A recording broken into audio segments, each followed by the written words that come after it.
ජෝතියාවේ කඳුකරේ හැංගිලා තියෙන පුදුම ලස්සන තැනක් තමයි මේ. අද ලෝකයෙන් බිනක් එක්ක අපි යන්නේ 17 වෙනි සියවසේ හදපු අනනෝරි බලකොටුවට. මේක නිකම්ම ගොඩ නැගිල්ලක් නෙවෙයි. මේක තමයි අරග්වි ආදිපාදවරුන්ගේ බලකොටුව. ඒ කාලේ මේක දරුණු යුද පිටියක්. මේ පවුරු අතර තියෙන පල්ලිය දිහා බලන්න.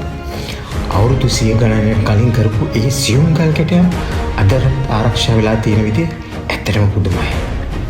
මේ ගල් පවුරු ලස්සන වුණාට මේවට තියෙන්නේ ලේ වැකිලෙන අතීතයක්. 1739 දී ප්‍රතිවාදීන් මේ බලකොටුව වටලලා අරග්වි පාලකයන් අම්මේ ඝාතනය කළා. මේ පේන ශිප්වාර කුළුණ තමයි උන්ගේ අන්තිම ආරක්ෂක ස්ථානය මේ. මේ මහා විනාශයෙන් පස්සේ මේ පල්ලිය ඉතුරුනා. බලන්න මේ බිත්තිවල තියෙන ජීවන වෘක්ෂය සහ මිදිවැල් වගේම කැටයම් දිහා. ඉතිහාසයේ වගේම මෙතන තියෙන ස්වභාවික ලස්සනක් බලන්නකෝ. බලකොටුව පාමුල තියෙන නිල්ම නිල් පාට ශින්වාලි ජලාශය. යුද්ධය කොතරම් දරුණු වුණත් කලාව තාමත් ජීවත් වෙනවා. ජෝතියාවට આવොත් අනිවාර්යෙන්ම බලන්න ඉන්න ඕන තැනක් තමයි මේ අනනෝරි බලකොටුව කියන්නේ.